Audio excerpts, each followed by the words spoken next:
Jésus est la réponse au monde d'aujourd'hui. Il est le chemin, la vérité et la vie. Jésus est la réponse au monde d'aujourd'hui. Il est le chemin, la vérité et la vie.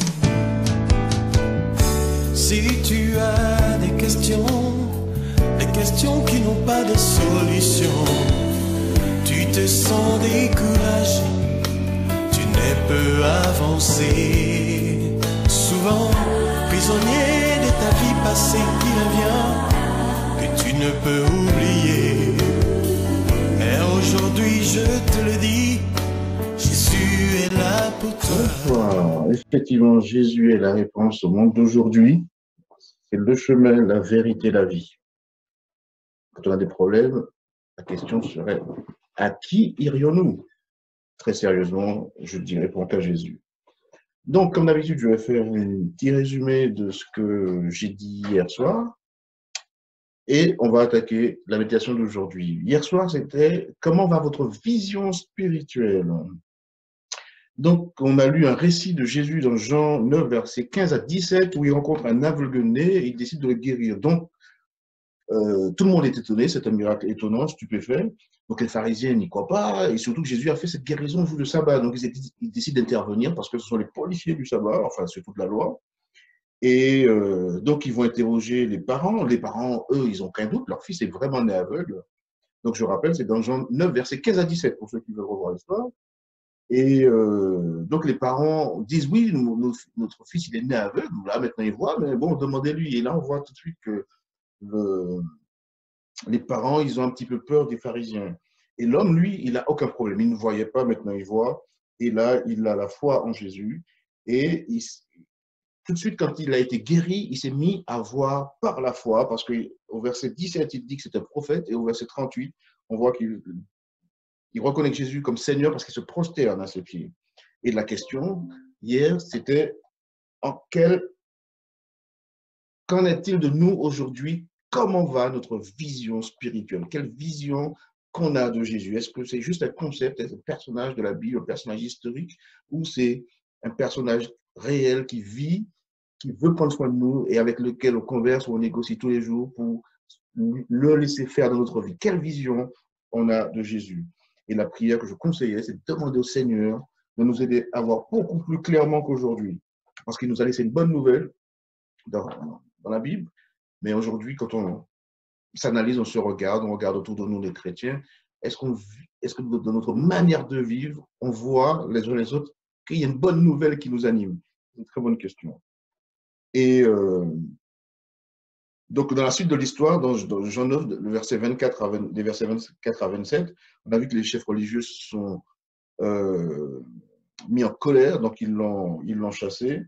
Et en tout cas, l'aveugle, l'homme qui n'était plus aveugle, en tout cas, dans la réponse qu'il donne aux pharisiens dans Jean 9, verset 34, on voit que là, il est rempli de foi, rempli de courage, et il prend position pour Jésus. Et la leçon qu'on pouvait tirer de cette partie, c'est que la vue était en lien direct avec le cœur. Donc la question, est-ce que nous, on voit Dieu ou pas? Parce qu'on voit, mais est-ce qu'on voit vraiment? Et devant un acte si merveilleux, il y avait deux choses qu'on pouvait faire. C'était soit nier d'avoir été témoin d'un miracle et se laisser remplir par le doute, ou alors reconnaître avoir vu Dieu à l'œuvre. C'est pour ça qu'on pose la question dans le titre de la méditation, quelle est votre vision spirituelle? Parce que hier, je soulignais que souvent, le Seigneur, Dieu, fait beaucoup de choses dans notre vie. Mais souvent, on veut rationaliser et on se laisse remplir par le doute. On dit, bon, on va trouver une explication. Or, le Seigneur fait des miracles pour nous sans cesse tous les jours. Alors, plus on a foi en lui, plus les miracles sont grands. Mais en tout cas, il fait des choses pour nous. Et on a vu que la foi et le doute, c'était deux attitudes qui pouvaient s'amplifier au fil du temps. L'autre chose, dans Jean 5, dans Jean 9, verset 35 à 39, quand Jésus a entendu dire que les pharisiens l'avaient chassé, Jésus est parti à sa recherche et Jésus l'a trouvé. La leçon, déjà, Jésus ne rejette personne. Et quand on prend position pour lui, il sera toujours là parce qu'on l'a invité dans notre vie. La leçon également dans cela, c'était que ceux qui pensent tout savoir, parce que quand vous allez relire le verset, Jésus disait, donc je vous relis le verset 39, moi, je suis venu dans ce monde pour un jugement, afin que ceux qui ne voient pas voient et que ceux qui voient deviennent aveugles. Donc, ça peut être une déclaration étonnante de Jésus. On va voir au fil des évangiles. Il y a beaucoup de déclarations étonnantes de la part de Jésus. Et il serait de bon ton de les analyser. Il y a toujours de bonnes nouvelles. Donc, ceux qui pensent tout savoir sont ceux qui ne parviennent pas à comprendre qu'ils sont aveugles. Et quand on n'a pas conscience qu'on est aveugle, donc on n'a pas besoin d'être aidé, on ne peut pas être aidé ni guidé parce qu'on n'en prend pas conscience. Et là, c'est vraiment les vrais aveugles. Et donc, seuls ceux qui reconnaissent leur faiblesse peuvent devenir forts, seuls ceux qui avouent être aveugles peuvent apprendre à voir, et ceux qui admettent leurs péchés peuvent être pardonnés. Rencontrer Jésus est un appel au jugement. Nous pouvons soit confesser notre cécité d'être aveugle et être guéri, ou alors affirmer que nous voyons parfaitement et rester dans les ténèbres.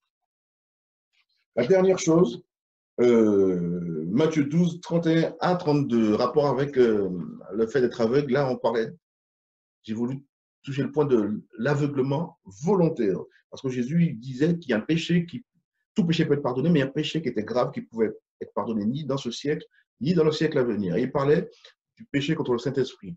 Donc on a vu deux choses. La première, c'est quoi le rôle du Saint-Esprit? C'est de nous convaincre. Donc le rôle du Saint-Esprit est souligné dans Jean 16, verset 8. Donc son rôle, c'est de nous convaincre en matière de péché, de justice et de jugement. Donc quand le Saint-Esprit agit en moi, en tout cas veut intervenir dans ma vie pour me sauver, je peux réagir de deux façons. Soit je tombe à genoux, je confesse mes péchés, je suis pardonné, ou alors je dis au Saint-Esprit de me laisser tranquille, parce que je ne veux pas qu'il intervienne dans ma vie. Et ça, on le fait souvent. Si vous réfléchissez, vous allez le voir dans la conscience, parce que le Saint-Esprit nous parle, mais c'est nous convaincre de péché par le biais de notre conscience. Donc ceux qui ont une conscience saine se repentent. Par contre, ceux qui ont une conscience, comme dirait Paul, marquée au fer rouge ou souillée, ils refusent systématiquement l'action de l'esprit. Donc leur conscience ne fonctionne plus. Alors, si la conscience ne fonctionne plus, donc le Saint-Esprit ne peut plus les toucher. Donc ainsi, ils ne se repentent pas, alors ils ne peuvent pas être pardonnés. C'est dans ce sens où Jésus dit qu'ils seront pardonnés ni dans ce siècle, parce qu'il n'y a que cet esprit qui nous convainc du péché, par notre conscience. Si la conscience ne fonctionne plus, parce qu'on ne cesse de faire des avortements spirituels, on essaie sans cesse de repousser parce qu'on caresse des péchés mignons, on ne veut pas prendre une position, on a rempli de doutes, d'incrédulité par rapport à notre travail, par rapport aux amis, par rapport à la famille, par rapport à un petit copain. Et là, ça devient la conséquence ultime de l'aveuglement volontaire. Donc, c'était le résumé de ce que je dis hier, qui était encore valable 24 heures, sur le profil. Je vous invite à prier et on va voir ce que le Seigneur nous dit aujourd'hui. Seigneur, nous voulons te remercier pour ce temps qu'on te donne. Que ce temps puisse être vraiment un temps fructueux, que l'on puisse ouvrir nos cœurs à l'influence de ta parole, à l'influence de ce que toi, tu veux nous dire. Pardonne-nous si nous manquons de rigueur pour écouter ce que tu as à nous dire. Et pardonne-nous si nous n'avons pas assez de souplesse pour te laisser transformer notre cœur. Aide-nous, Seigneur, parle-nous. Nous voulons t'écouter au nom de ton Fils Jésus. Amen. Aujourd'hui, je vous invite à aller dans Matthieu 13, versets 1 à 3. Donc, on avait déjà touché un petit peu cette partie. Et il y a quelque temps, quand j'ai parlé de Nicodème, le divin obstétricien, on avait parlé, j'avais dit qu'il fallait mettre ce que Jésus disait à Nicodème en rapport avec la parabole du semeur. Donc, Matthieu 13, verset 1 à 3. En ce temps-là, Jésus, étant sorti de la maison, s'assit près de la mer. Et de grandes foules étaient rassemblées autour de lui, de sorte que, montant dans une nacelle, dans une barque pour votre version, il s'assit. Et toute la foule se tenait sur le rivage. Il leur dit beaucoup de choses par des paraboles, disant, voici un semeur sorti pour semer. Première remarque, à ce moment-là, il y a deux changements majeurs qui vont intervenir dans le ministère de Jésus. Parce que là, la première saison de notre série, qui est mieux que Netflix, et on a vu le début du ministère. Là, on est à l'apogée du ministère de Jésus, et la troisième saison, je le rappelle, ce sera le chemin vers la croix, la Via Dolorosa. Donc, deux changements majeurs interviennent dans l'apogée du ministère de Jésus. C'est les lieux où il enseignait et sa méthode d'enseignement. Donc, au début de son ministère, Jésus, il a pris la parole, surtout dans les synagogues, parce que c'est normal, c'était le lieu où le peuple juif s'attendait à entendre la parole de Dieu. Mais les synagogues, on l'a vu il y a une semaine, là, devenaient vraiment des lieux de confrontation avec les Juifs. On l'a vu pour l'homme à la main sèche, on l'a vu à plusieurs reprises. Et en plus, Jésus devenait populaire. Là, on a vu, une foule était là sur la plage. Donc, les synagogues étaient vraiment pas assez grands pour accueillir la foule grandissante qui venait l'écouter. Alors, dans Matthieu 13, qu'on vient de lire, on trouve Jésus en train d'enseigner sous les bords du lac. Et il est précisé, il leur parla longuement en parabole. Donc, Jésus avait déjà utilisé des paraboles précédemment, mais là, il avait vraiment décidé d'utiliser beaucoup les paraboles en raison de l'opposition grandissante à son égard. Quelqu'un a dit un jour qu'une parabole était une histoire humaine ayant une signification céleste. Donc, les paraboles contiennent toujours des illustrations familières dans le but d'aider les gens à comprendre des réalités célestes ou spirituelles.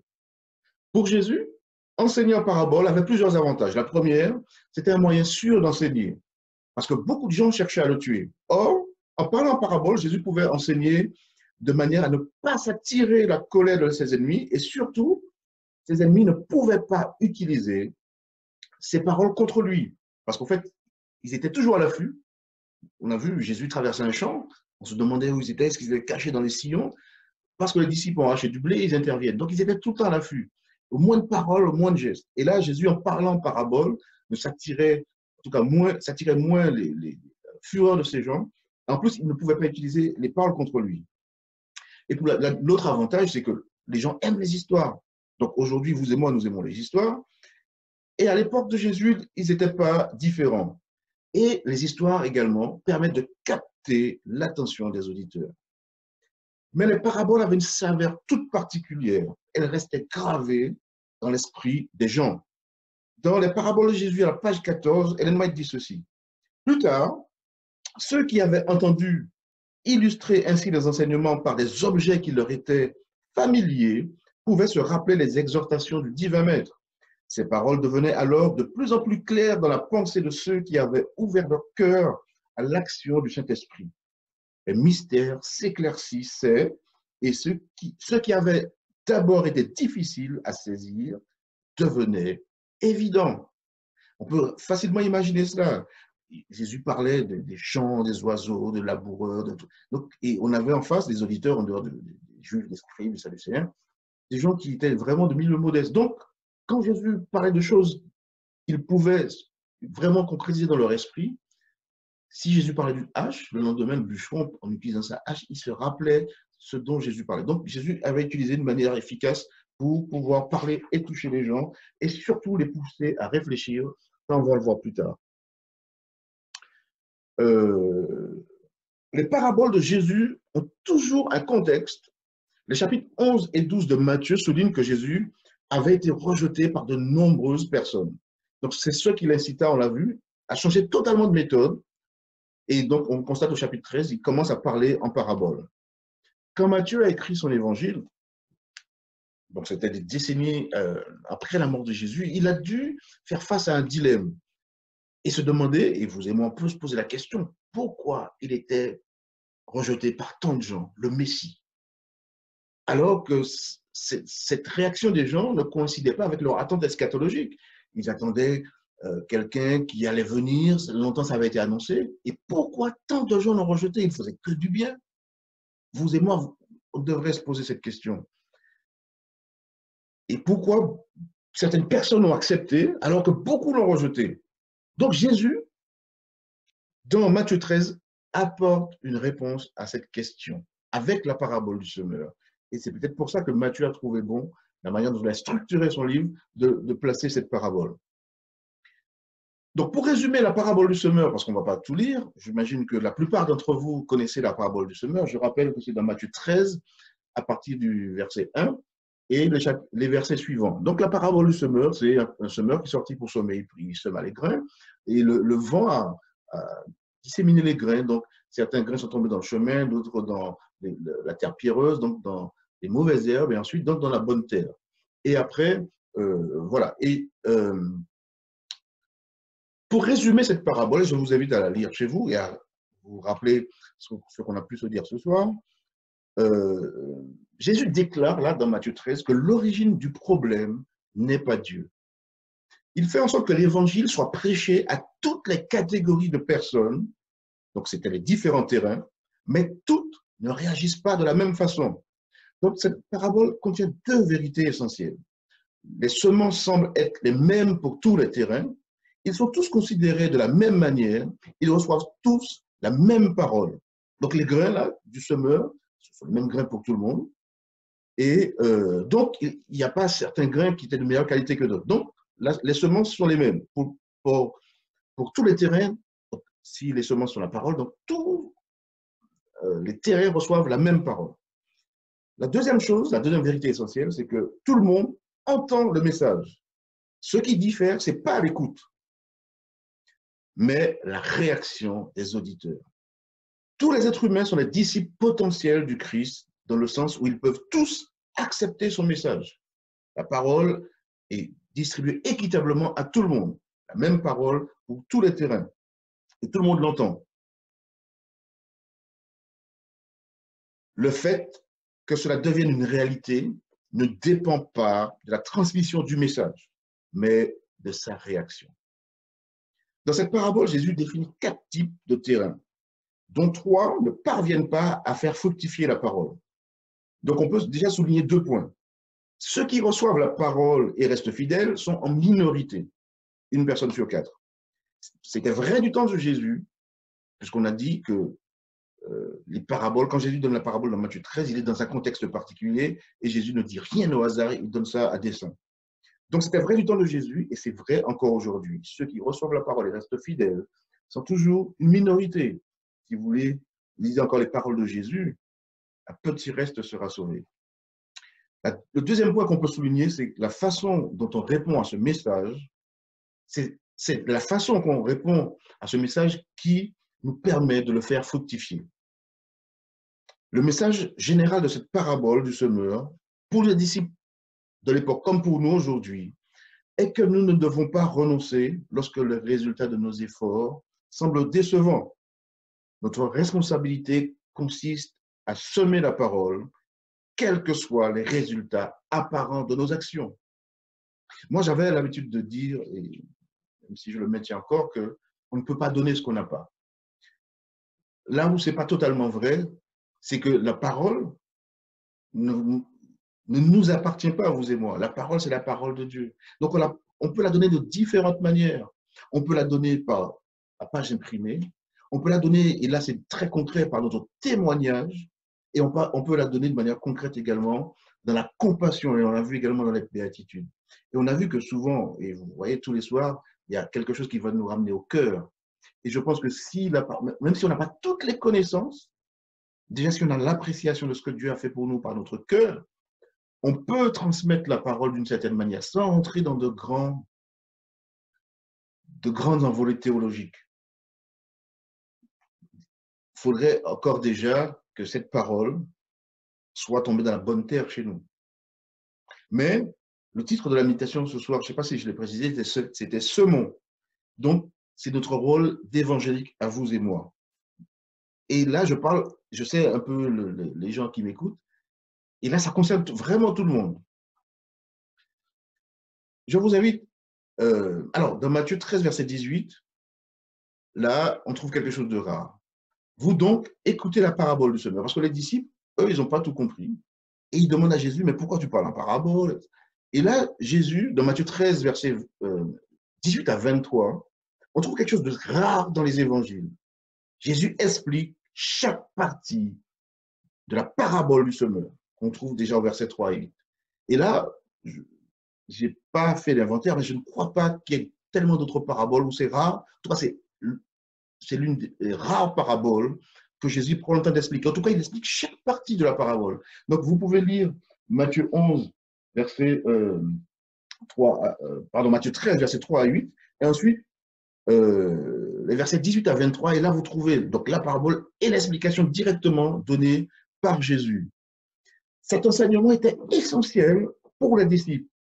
Donc, si Jésus, et c'est pour ça que je vous invite à vous plonger dans les paroles de Jésus, si Jésus a trouvé bon d'expliquer chaque partie de cette parabole aux disciples, c'est que cela contient des vérités essentielles pour vous également. Certaines personnes ressemblent à des chemins dans cette parabole. Ainsi, la parole ne peut croître en eux. Le cœur et l'esprit de ces personnes se sont endurcis. Vous imaginez clairement le chemin où on jette des grains. Vous avez déjà vu des chemins, c'est tassé.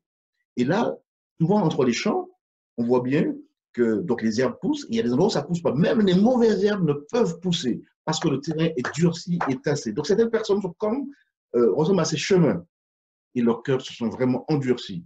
D'autres sont superficiels. Ils sont représentés par un terrain pierreux.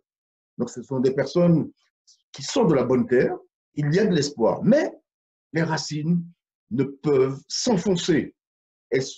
Elles ne laissent pas la parole de Dieu entrer en elles. Et la parole ne devient pas le moteur de leur vie. D'autres personnes étouffent la parole. Et là, on n'a pas été d'en parler, l'avortement spirituel. D'autres personnes étouffent la parole. Et ce sont les mauvaises herbes, donc les racines, les ronces, qui poussent encore plus vite. Donc ces personnes acceptent le message de l'évangile, puis ils sont étouffés par les choses du monde, l'amour, les choses matérielles. Et ce n'est qu'après cette liste de chrétiens potentiels, parce que ce sont tous des chrétiens potentiels, on a vu, c'est les mêmes terrains, c'est la même parole qui est semée à tous les terrains. Donc ce sont des chrétiens potentiels. Donc, après cette liste de chrétiens potentiels qui échouent, d'une façon ou d'une autre, on trouve les personnes qui croissent et portent du fruit pour le royaume. Donc, ces personnes ne sont pas aussi riches en fruits que le jardinier souhaiterait, mais cela est à venir. Et donc, conclusion, quand nous semons, nous obtenons toujours quelque chose, quelle que soit la façon dont notre entourage réagit à ce que nous disons. Donc, nos collègues, nos amis, nos voisins, un homme dans le RER, une femme dans le RER, dans la rue, dans l'arrêt de bus, souvent, il y a toujours moyen de faire un sourire, de dire quelque chose. Et dans cette période, et après le déconfinement, vous et moi, je pense que nous sommes des soldats potentiels que Jésus va envoyer sur le terrain. Même au téléphone, ou même par les réseaux sociaux. Il faut semer, parce qu'on va toujours obtenir quelque chose, quelle que soit la façon dont les gens vont réagir à ce qu'on dit. Des fois, je me suis posé la question, les gens qui se connectent et m'écoutent, peut-être qu'ils se connectent comme ça, oh tiens, lui, et puis ils font autre chose. Et puis, je sais que le premier jour, j'étais pas loin de 80 connexions, ensuite ça descend. Mais après, je me dis, surtout à Louis, ce que je dis là moi-même, ce qui compte, c'est que je sème. Je dois semer. Peu importe votre attitude derrière, peu importe si vous êtes conscient, peu importe, je dois semer. Et on va le voir plus tard parce que le Saint-Esprit fait ce qu'il veut quand il veut. Je vous invite à voir dans Matthieu 13, verset 16, donc on continue, alors on vient un petit peu en arrière, une déclaration étonnante de Jésus. Donc Matthieu 13, verset 16. Les disciples vinrent lui demander, « Pourquoi leur parles-tu en parabole ?» Il leur répondit, « Parce que s'il vous a été donné à vous de connaître les mystères du règne des cieux, à eux cela n'a pas été donné. Car on donnera à celui qui a, et il sera dans l'abondance. Mais à celui qui n'a pas, on enlèvera même ce qu'il a. Voilà pourquoi je parle en parabole. Parce qu'en voyant, ils ne voient pas, et qu'en entendant, ils n'entendent ni ne comprennent. » Et le dernier verset, « Mais heureux sont heureux sont vos yeux parce qu'ils voient, et vos oreilles parce qu'elles entendent. » Et là, on a une déclaration vraiment étonnante de Jésus. Est-ce que Jésus est en train de déclarer vraiment qu'il enseignait en parabole pour cacher la vérité plutôt que de la révéler clairement à ses auditeurs? Et là, la version qui est la plus déroutante, parce que je dis on peut jongler entre les évangiles, c'est dans Marc 11, verset 12. Pardon, Marc 4, verset 11 à 12. Jésus leur disait, toujours pour la même raison, « À vous, le mystère du règne de Dieu a été donné. Mais pour ceux du dehors, tout arrive en parabole, de sorte que, tout en regardant bien, ils ne voient rien et que, tout en entendant bien, ils ne comprennent rien, de peur qu'ils ne fassent demi-tour et qu'ils ne le soient pardonnés. » Ça, c'est une déclaration encore plus déroutante. Alors, est-ce que Jésus est en train de dire qu'il parle en parabole pour rendre son enseignement plus clair ou pour rendre la vérité confuse de façon à ce que les gens ne puissent la comprendre et se repentir. Parce que quand on lit Marc 4, verset 12, on pourrait tirer ça comme conclusion. Est-ce que Jésus voulait vraiment que ces personnes restent telles qu'ils sont? En plus, on a dit pourquoi Jésus, au tout début, on a expliqué pourquoi Jésus parle en parabole. Alors, est-ce que cette déclaration semble contredire la raison pour laquelle il parle en parabole? Pour résoudre ce problème, il faut se rappeler que Jésus parle à 4 groupes de personnes différentes dans la même foule. D'abord, on a les 12 disciples. Donc là, on voit, c'est eux qui interrogent Jésus. Ensuite, on a un groupe important de disciples désireux de croire. Et je pense que Jésus pense à eux quand il dit toutes ces belles paroles qui nous font plaisir. Ensuite, il y a la foule qui est composée de beaucoup de personnes curieuses, mais peu désireuses de croire. Et il y a ses adversaires. Donc, pour la troisième catégorie, la foule, on a vu dans Jean que Jésus, souvent par rapport à une foule qu'il suivait par rapport à ses... Parce qu'il y avait du pain, il y avait à manger. Et il y avait les miracles, il y avait les prodiges. Donc, souvent, c'était par curiosité. Et Jésus ne se fiait pas trop à eux parce qu'il connaissait le cœur de l'homme. On l'a vu il y a quelque temps. Donc, les 12 disciples, un groupe de disciples importants qui étaient désireux de croire, la foule, vraiment nous tout venant des personnes curieuses, mais peu désireuses de croire, et il y avait les adversaires. Donc, dans ce contexte, les paraboles avaient pour but de faire le tri entre les personnes qui étaient vraiment intéressées et celles qui ne cherchaient qu'à se distraire. Pour Jésus, les paraboles étaient une méthode pour permettre à ses auditeurs de découvrir un sujet et d'y réfléchir. Inversement, et là c'est une déclaration de William Barclay, grand évangéliste, les paraboles dissimulent la vérité pour ceux qui sont trop paresseux pour réfléchir. Je reprends, et c'est pour ça que je vous ai invité à partager la parole avec moi, pour ne pas faire partie de cette catégorie. Les paraboles dissimulent la vérité pour ceux qui sont trop paresseux pour réfléchir, soit trop aveuglés par leurs préjugés pour voir. Et c'est pour ça que Jésus insiste, ceux qui voient, qui ne voient pas. Donc, des gens trop paresseux pour réfléchir et trop aveuglés par le préjugé pour voir. Donc, cette méthode d'enseignement de Jésus devient une sorte de jugement, car elle permettait de séparer l'ivraie du bon grain, ceux qui ne pensaient qu'aux choses de ce monde et ceux qui étaient attachés aux choses spirituelles. Je vous invite à lire les paraboles de Jésus, et Ellen White explique tout ça très bien. Donc, il disait encore, dans Marc 4, versets 26 à 28, il disait encore, « Il en est du règne de Dieu comme d'un homme qui jette de la semence sur la terre. Qu'il dorme ou qu'il veille, nuit et jour, la semence germe et croît sans qu'il sache comment. D'elle-même, la terre porte du fruit, d'abord l'herbe, puis l'épi, enfin le blé bien formé dans l'épi. » Là, c'est un miracle. On a eu la parabole du semeur, et là, on a le grain qui pousse tout seul. Un jour, vous avez de la terre, une petite semence desséchée, que vous n'avez même pas plantée, que le vent a déporté là, et une semaine plus tard, une plante commence à pousser. On devrait considérer cette parabole comme la suite de la parabole du semeur, notamment pour la dernière partie de la parabole du semeur où on trouve de la bonne terre. La parabole du semeur semble être décourageante parce qu'il est surtout question d'échec. On a dit qu'il y a une personne sur 4 qui accepte la parole. Donc, pour résumer, la parabole là, de Marc 4, 26 à 28, le grain qui pousse tout seul, cette parabole veut souligner que les choses se passent, même lorsque nous n'avons pas conscience. Dieu fait fructifier son royaume dans le cœur des gens, même lorsque vous et moi, nous dormons. Et je vais vous lire une citation, une belle citation de Madame White à ce propos. Toutes les questions que nous nous posons à propos de notre vie trouveront alors une réponse. Là où nous n'avions vu que perplexité, confusion, projets avortés, plans contrecarrés, nous verrons le dessein tout-puissant, victorieux, harmonieux de Dieu. Ceux qui auront travaillé avec désintéressement pourront contempler le fruit de leur labeur. Ceux qui se sont attelés à de nobles travaux jouissent si peu de ce qui en a découlé dans cette vie. Il en est un qui peinent généreusement, inlassablement pour d'autres qu'ils ne connaissent pas, ni ne peuvent atteindre. Des parents et des maîtres dorment de leur dernier sommeil, leur vie semble avoir été vaine. Ils ne savent pas que leur fidélité a fait jaillir des flots de bénédictions intarissable. Des hommes sèment et sur leur tombe, d'autres moissonnent d'abondance.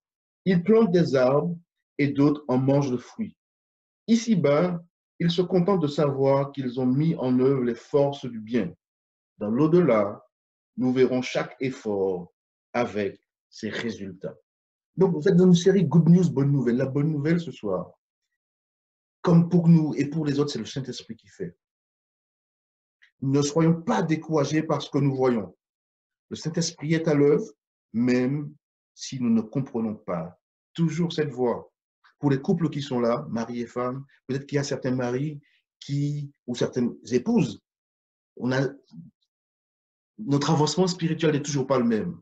Là, ce soir, la bonne nouvelle, c'est que le Saint-Esprit agit dans le cœur même lorsque nous dormons. L'histoire de terrain concerne les autres, mais nous concerne également. Mais c'est la parole. En fait, le problème, c'est ce que Jésus a voulu souligner, le problème ne vient pas de Dieu.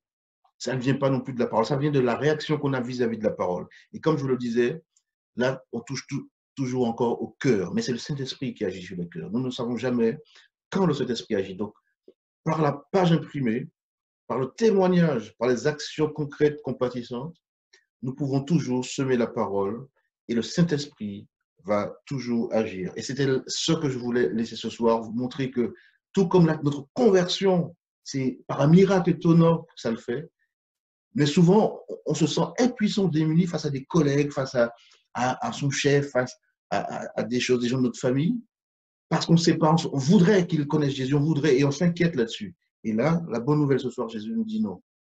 Le problème ne vient pas de Dieu ni de sa parole. Le problème va venir de la personne et de son cœur. Mais le Saint-Esprit agit même quand nous dormons.